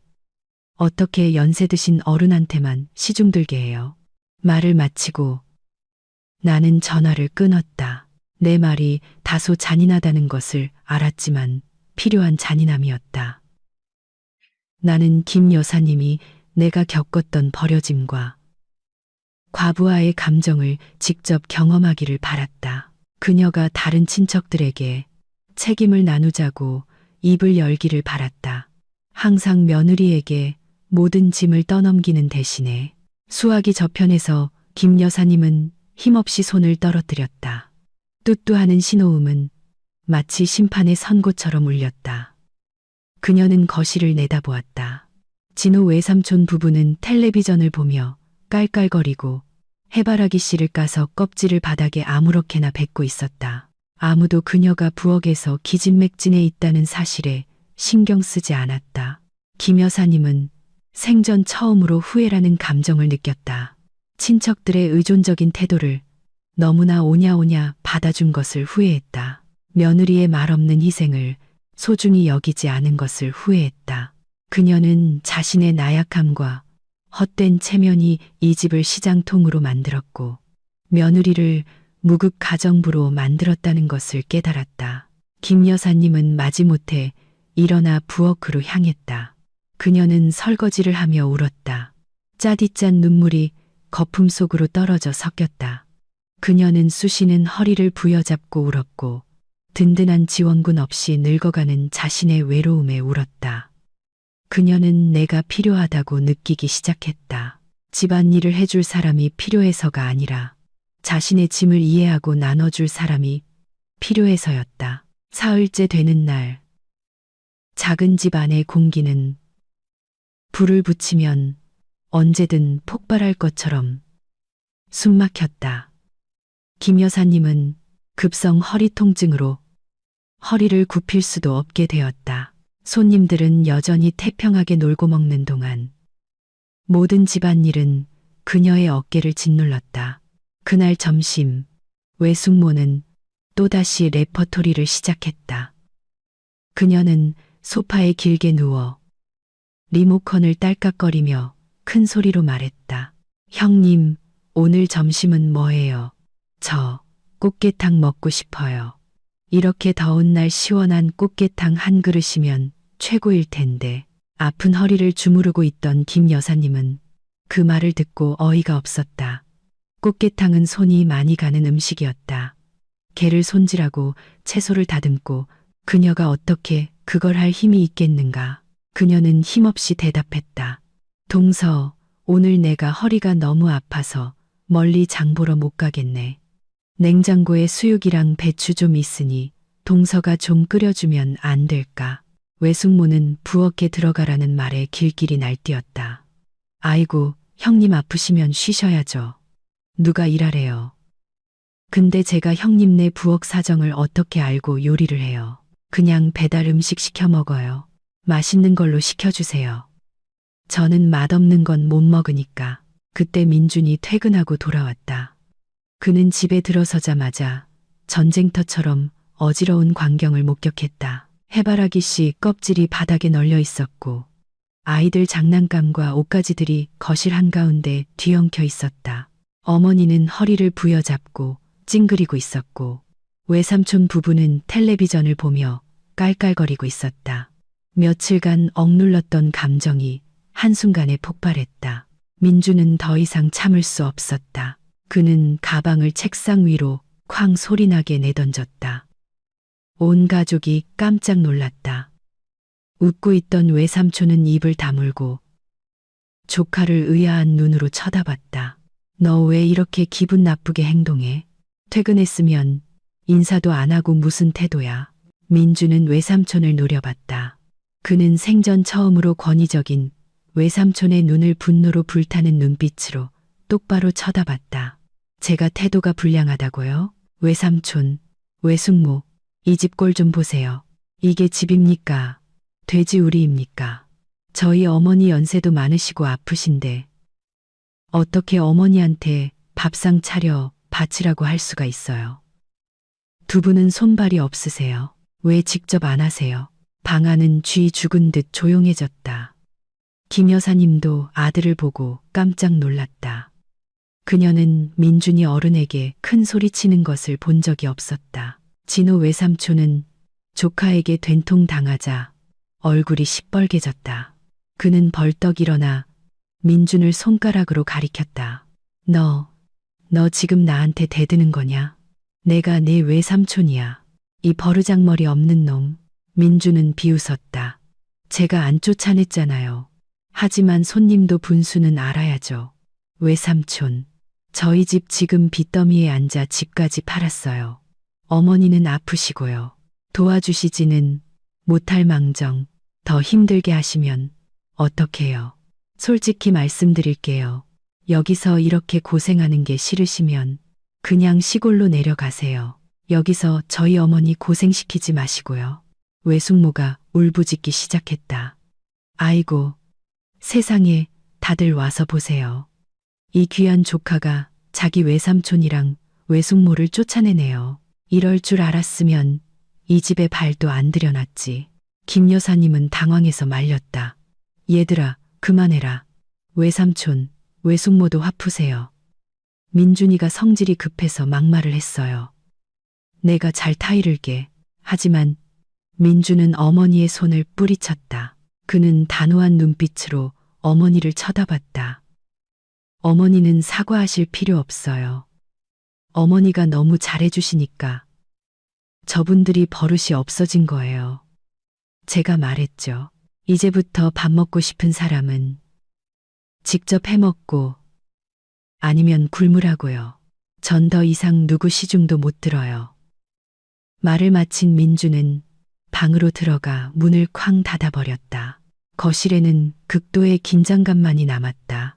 진호 외삼촌은 분노로 몸을 떨었고 외숙모는 소리를 지르며 욕을 퍼부었다.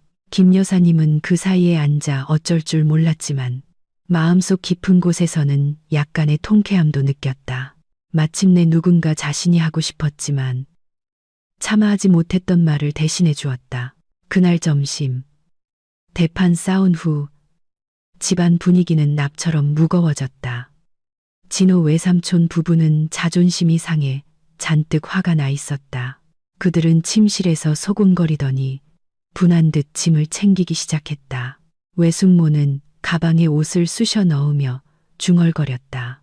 가자, 당장 가. 여기서 1분만 더 있다가는 화병으로 죽겠어. 저런 버릇없는 놈들, 가난한 주제에 성질만 더러워. 진호 외삼촌도 험악한 표정이었다.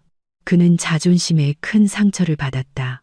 시골에서는 모두가 그를 존경했는데 여기 와서는 조카에게 무시당했다. 그래, 가자.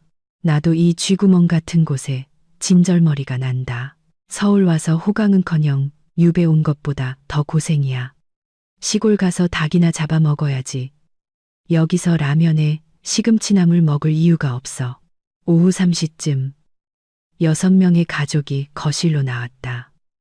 짐은 깔끔하게 꾸려져 있었다. 진호 외삼촌이 집 중앙에 서서 거만한 태도로 선언했다. 누님, 저희 이제 갑니다. 진료도 다 끝났고 여기 더 있어봤자 해결될 일도 없네요. 누님은 남아서 그 귀한 아들 교육이나 잘 시키세요. 그렇게 살면 말년이 안 좋을 겁니다. 김 여사님은 피곤했지만 마지막 예의를 지키려 애썼다. 그녀는 비틀거리며 일어나 손님을 배웅하려 했다. 벌써 가게. 며칠 더 있다 가지. 외숙모가 입을 삐쭉 내밀었다. 됐어요. 며칠 더 있다가는 우리 남매에 끊어지겠어요. 솔직히 말씀드릴게요. 형님 사는 방식부터 돌아보세요. 며느리가 집 나가고 아들이 버릇없는 건 다 형님이 교육을 잘못 시켜서 그래요. 그럼 저희 갑니다. 말을 마친 그들은 뒤도 한번 돌아보지 않고 문을 나섰다. 그들은 마치 지상 최악의 장소에서 도망치듯 즉시 택시를 타고 터미널로 향했다. 김 여사님은 골목 너머로 사라지는 택시를 보며 안도의 한숨을 내쉬었다. 마침내 악몽이 끝났다. 그녀는 손님을 배웅하는 것이 이렇게나 해방감과 기쁨을 줄 수 있다는 것을 처음 알았다. 민준이 방에서 나왔다. 그는 어머니를 보고 텅 비고 어지러운 방을 보았다. 그는 아무 말 없이 빗자루를 들고 친척들이 남긴 쓰레기를 쓸기 시작했다. 김 여사님은 청소하는 아들을 보며 눈시울이 붉어졌다. 그녀는 지난 며칠간 자신뿐만 아니라 아들도 많은 것을 견뎌냈다는 것을 깨달았다. 집은 본래의 고요함을 되찾았지만 섬뜩할 정도로 조용했다. 아이들의 비명도 시끄러운 텔레비전 소리도 외삼촌의 명령조도 사라졌다. 오직 천장 선풍기가 돌아가는 소리와 민준이 바닥을 쓰는 소리만 남았다. 김 여사님은 낡은 소파에 멍하니 앉아 있었다. 그녀는 침략의 흔적이 아직 남아있는 집안을 둘러보았다. 과자 봉지, 음료수병, 바닥에 더러운 발자국, 모든 것이 지난 사흘간의 끔찍했던 기억을 상기시키는 흉터 같았다. 그녀는 지난 5년을 떠올렸다. 손님들이 시골로 돌아갈 때마다 집은 항상 반짝반짝 깨끗했다. 이불은 향긋했고 그릇은 가지런히 정리되어 있었다. 모든 것이 지연의 손길 덕분이었다. 며느리는 친척들이 남긴 모든 어지러움을 말없이 치웠고 단 한 번도 불평하지 않았다. 그녀는 그 깨끗함을 당연하게 누리면서 그것을 위해 며느리가 얼마나 고생했는지 전혀 몰랐다. 그녀는 지연이 만들었던 풍성한 식사와 마음속으로는 피곤했을지라도 손님을 맞이하며 보였던 환한 미소를 떠올렸다. 그녀는 지난 사흘간 부엌에서 땀에 젖어 헝클어진 자신의 모습과 비교했다. 그 비교는 그녀를 너무나 부끄럽게 만들었다. 김 여사님은 자신도 모르게 손을 들어 눈물을 닦았다. 그녀가 틀렸다. 며느리의 노고를 무시한 것이 틀렸다. 친척들을 기쁘게 하기 위해 자식들에게 자신의 뜻대로 살라고 강요한 것이 틀렸다. 자식들의 집을 무료 여관으로 만든 것이 틀렸다. 청소를 마친 민준이 어머니 옆에 앉았다. 그는 어머니에게 시원한 물 한 잔을 따라주며 부드럽게 말했다. 어머니, 물 드시고 기운 차리세요. 다들 갔으니 이제 푹 쉬세요. 김 여사님은 떨리는 손으로 물컵을 받았다. 그녀는 아들을 보며 목이 메인 목소리로 말했다. 민준아, 내가 잘못했다. 내가 너희를 너무 고생시켰구나. 민준은 어머니의 마른 손을 잡았다. 그는 어머니가 뼈아픈 교훈을 얻었다는 것을 알았다. 아내의 계획은 완벽하게 성공했다. 어머니, 너무 자책하지 마세요. 지난 일은 잊어버리세요. 어머니께서 제 아내의 고충을 이해해 주신 것만으로도 충분해요. 김 여사님은 고개를 끄덕였다. 그녀는 눈물을 닦았고 눈빛에는 결의가 서렸다. 알아. 이제 정말 알겠어. 지연이한테 전화해야겠다. 사과해야지. 지연이가 다시 돌아왔으면 좋겠어. 김 여사님은 휴대폰을 들었다. 이번에는 권위적인 시어머니의 입장이 아니라 후회하는 어머니의 마음으로 전화를 걸었다. 그녀는 지연의 번호를 누르고 쿵쾅거리는 마음으로 기다렸다. 수화기 저편, 나는 미나와 함께 애프터눈 티를 마시고 있었다. 시어머니의 번호가 뜨자 미나에게 윙크를 하고 전화를 받았다. 여보세요, 어머니, 저예요. 김 여사님의 목소리가 떨리고 감정에 북받쳐 들려왔다. 지연아, 어디 있니? 집에 돌아와 주렴. 외삼촌네 다 갔다. 나는 놀란 척했다. 어머, 왜 벌써 가셨어요? 어머니, 2주 계신다고 하셨잖아요. 김 여사님은 한숨을 쉬었다. 제발 그 얘기는 꺼내지도 마라. 나 이제 진절머리가 난다. 그냥 돌아와줘. 너한테 할 말이 있어. 네가 너무 보고 싶구나. 네가 보고 싶구나. 라는 시어머니의 말에 나는 깜짝 놀랐다. 5년간 며느리로 살면서 이 말을 들은 것은 처음이었다. 그것은 입에 발린 말이 아니라 진심 어린 후회가 담긴 말이었다. 나는 내 연극이 이제 막을 내려야 할 때라는 것을 알았다. 네, 어머니, 금방 갈게요. 기다리세요. 나는 전화를 끊고 미나를 보며 환하게 웃었다. 끝났어, 친구야. 대성공이야. 이 VIP 피난처 제공해줘서 정말 고마워. 이제 난 전장 수습하러 가야겠다. 미나는 내 어깨를 치며 웃었다. 축하해. 가서 승리의 과실을 마음껏 누려. 나한테 거하게 한턱 쏘는 거 잊지 말고. 나는 캐리어를 끌고 미나의 집을 나섰다. 마음이 제비처럼 가벼웠다. 택시를 타고 낡은 연립주택으로 돌아갔다. 집에 들어서자마자 문 앞에서 기다리고 있던 김 여사님이 보였다. 그녀는 사흘간의 전투 끝에 수척하고 초췌해 보였다. 나를 보자 김 여사님은 달려와 나를 와락 껴안고 아이처럼 서럽게 울었다. 지연아, 미안하다. 내가 잘못했어. 내가 너무 못됐어. 내 마음도 몰라주고 나도 눈시울이 붉어졌다. 그녀의 등을 가볍게 두드려 주었다.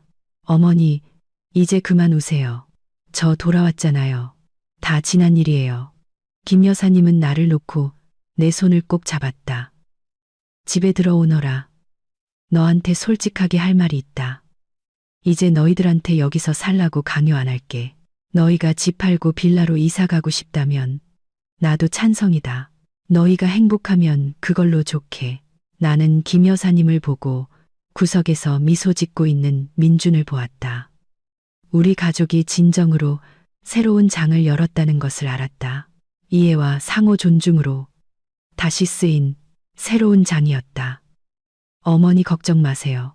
저 집 안 팔아요. 그 집은 저희 부부의 추억이 담긴 곳인걸요. 저희 다시 그 집으로 돌아가서 살 거예요.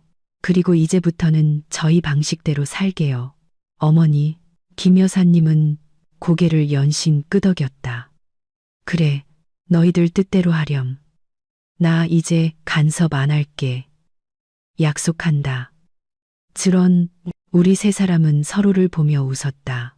폭풍우가 지나간 뒤에 행복하고 안도감 넘치는 웃음이었다. 나는 그날의 대담한 결정에 속으로 감사했다.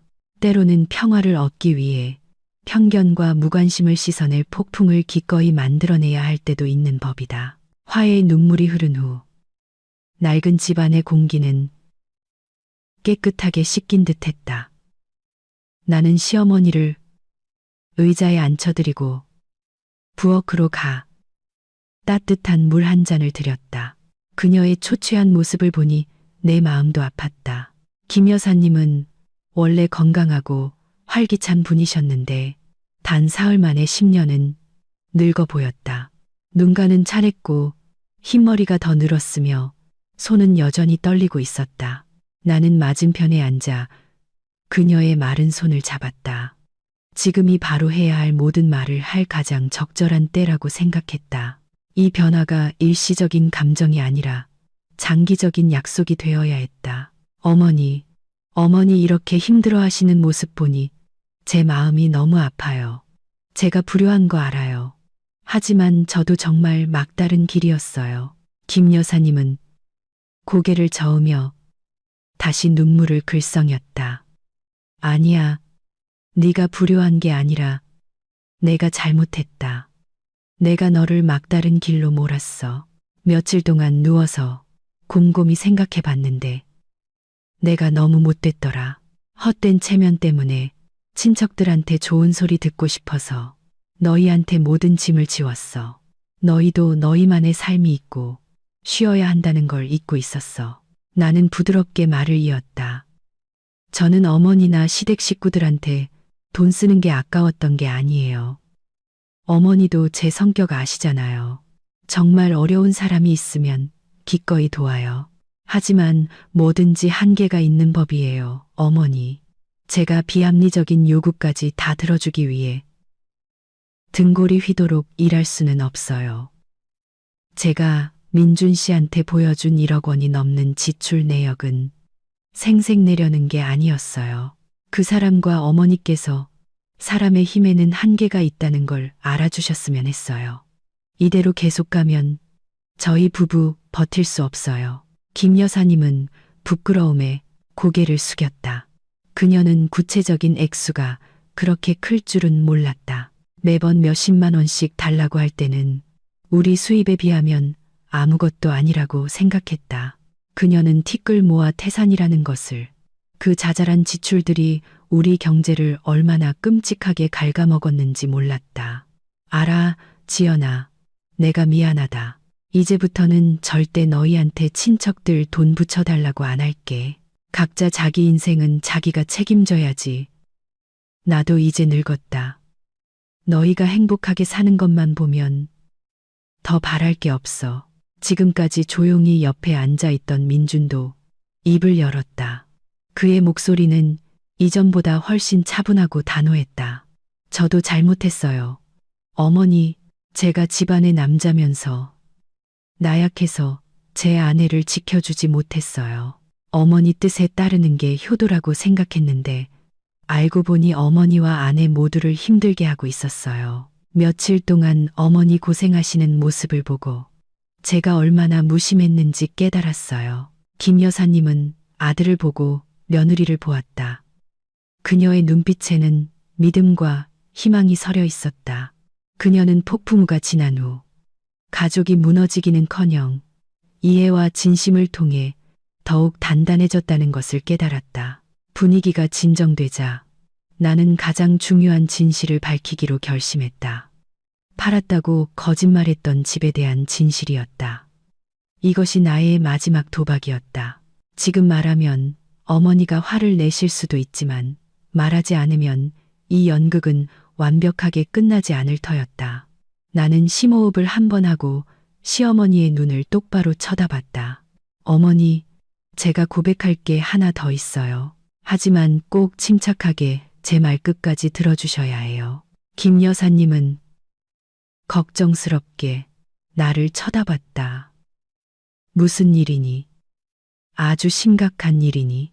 집 문제요, 어머니. 사실 저 집 안 팔았어요. 김 여사님과 민준 모두 깜짝 놀랐다. 민준은 눈을 동그랗게 뜨고 입을 벌렸다. 너 정말이야?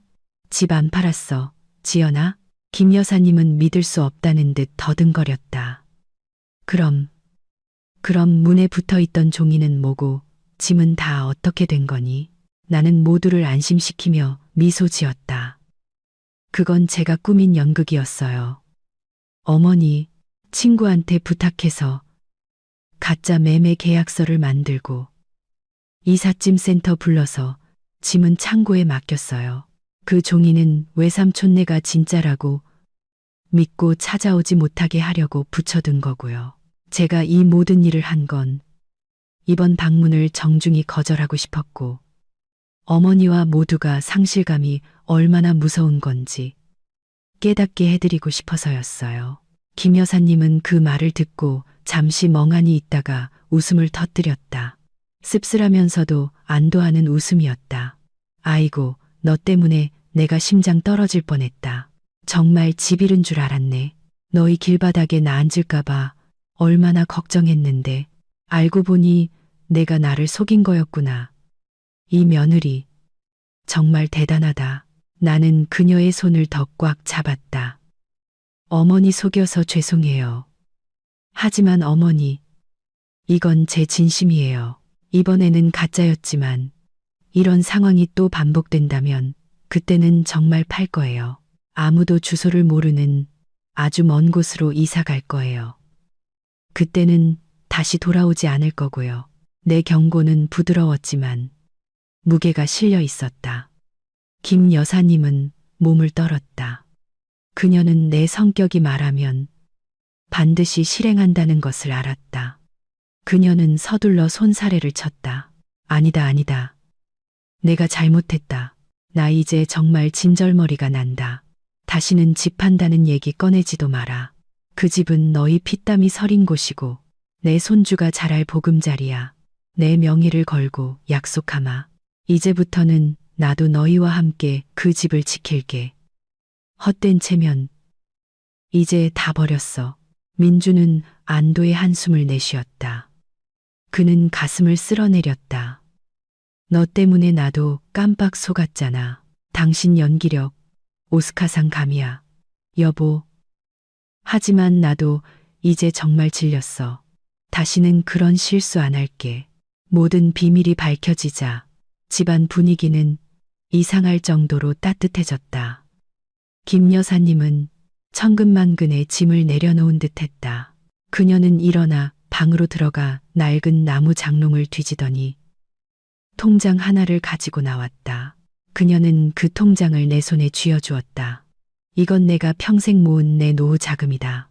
많지는 않지만 몇 천만 원은 될 거야. 네가 가지고 있어라. 내가 예전에 네가 친척들한테 쓴 돈을 조금이라도 갚는 셈 치자. 나 이제 며느리한테 빚지고 싶지 않다. 나는 황급히 거절했다. 어머니, 이러지 마세요. 저 이거 못 받아요. 이 돈은 어머니 아프실 때 쓰셔야죠. 지난 일은 저 다 잊었어요. 제가 민준 씨한테 지출 내역 보여준 건 돈 돌려달라는 뜻이 아니었어요. 하지만 김 여사님은 단호했다. 내 마음 편하자고 주는 거니 받아라. 나는 여기서 연금으로 충분히 살아. 돈 쓸 일도 별로 없어. 이거 받아서 우리 손주 학비에 보태. 정말이야. 네가 안 받으면 나 화낼 거다. 그녀의 단호한 태도에 나는 눈시울을 붉히며 통장을 받을 수밖에 없었다. 그녀의 이 행동은 그녀가 진정으로 변했다는 증거였다. 그녀는 더 이상 자식의 재산을 자신의 것으로 여기지 않고 나누고 존중할 줄 알게 되었다. 네, 그럼 제가 어머니 대신 잠시 맡아둘게요. 어머니 필요하실 때 바로 드릴게요.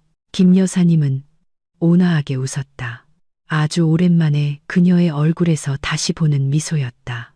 이제부터는 너희 아이 키우는 방식이나 돈 쓰는 문제에 절대 간섭 안 할게. 너희도 다 컸으니 알아서 잘하겠지. 나는 주말에 손주 데리고 와서 같이 밥 한 끼 먹어주면 그걸로 좋게. 그리고 시골에서 오는 손님들한테는 단호하게 말할 거다. 올라오려면 숙식은 알아서 해결하라고. 이제 우리 집에 재워줄 수 없다고 말이야. 미운 털 박히더라도 그게 맞는 것 같아. 민준도 신나서 거들었다. 맞아요, 어머니. 이제 우리를 위해 살아야죠. 저도 이제부터 술자리 줄이고 일찍 들어와서 아내 집안일 돕겠다고 약속할게요. 다시는 지연이 힘들게 안 할 거예요. 나는 내 인생에서 가장 중요한 두 사람이 한마음으로 변화를 약속하는 모습을 보며 가슴 벅찬 행복을 느꼈다. 폭풍은 지나가고 그 어느 때보다 맑고 푸른 하늘이 남았다. 앞으로의 길이 여전히 험난할 수 있겠지만 이해와 존중이라는 이 단단한 기반 위에서 우리 가족은 모든 것을 이겨낼 것이다. 화창한 일요일 아침, 우리 부부와 김 여사님은 아파트로 돌아왔다. 나는 문에 붙어 있던 매매 진행 중 종이를 직접 떼어내 동그랗게 구겨 쓰레기통에 버렸다. 그 작은 행동은 어두웠던 날들의 끝을 알리는 의식과도 같았다. 문을 열고 들어선 집은 아직 텅 비어 있었지만 햇살로 가득했다. 나는 보금자리의 익숙한 향기를 깊이 들이마셨다. 집으로 돌아온 느낌은 정말 최고였다. 온 가족이 함께 청소를 시작했다. 나는 창고에 전화해 짐을 다시 옮겨달라고 했다. 기다리는 동안 민준과 김 여사님은 창문을 닫고 바닥을 청소했다. 웃음소리가 아파트에 가득 울려 퍼졌다. 오후가 되자 모든 것이 제자리를 찾았다. 집은 다시 예전처럼 아늑하고 편리한 모습을 되찾았다. 나는 거실 테이블 위에 향기로운 백합을 꽂았다. 김 여사님은 부엌에서 집들이 음식을 준비했다. 그날 저녁 식사는 사내 진미는 없었지만 온 가족이 좋아하는 소박한 음식들로 가득했다. 꽃게탕, 제육볶음, 시금치나물. 하지만 그것은 내가 지난 5년간 먹었던 그 어떤 식사보다 맛있었다. 가족의 정과 소중함이 가득 담긴 식사였다. 민준이 어머니께 가장 맛있는 고기 한 점을 집어드렸다. 어머니, 많이 드시고 기운 차리세요. 며칠 동안 너무 고생하셨어요. 김 여사님은 환하게 웃었다. 나 이제 괜찮다. 너희 집에 이렇게 돌아오니 바로 기운이 나네. 역시 우리 며느리 음식 솜씨가 최고야. 정말 대단해. 나는 행복하게 웃었다. 어머니, 자꾸 칭찬만 하시네요. 자, 우리 모두 이 재회를 축하하며 건배해요. 세 개의 잔이 쨍하고 부딪혔다. 그 맑은 소리는 아름다운 새 출발을 알리는 종소리 같았다. 나는 집안을 둘러보고 남편을 보고 시어머니를 보며 인생에 감사했다. 이 깨달음의 교훈은 다소 혹독했지만 그대가는 충분히 치를 가치가 있었다. 나는 물질적인 집을 지켰을 뿐만 아니라 우리 모두를 위한 더 단단한 마음의 집을 다시 세웠다. 그날 밤 나는 익숙한 침실에서 남편 옆에 누웠다. 민준이 나를 품에 안고 속삭였다. 고마워, 여보. 내가 하지 못했던 일을 용감하게 해줘서 고마워. 정말 많이 사랑해. 나는 미소 지으며 남편의 가슴에 기댄 채 깊은 잠에 빠져들었다. 내일은 새로운 날, 에너지와 사랑으로 가득한 날이 될 것이다. 그리고 나는 내 인생의 주인인 여성의 자세로 그날을 맞이할 준비가 되어 있었다. 끝까지 들어주신 여러분, 진심으로 감사합니다. 다음 영상에서 다시 뵙겠습니다.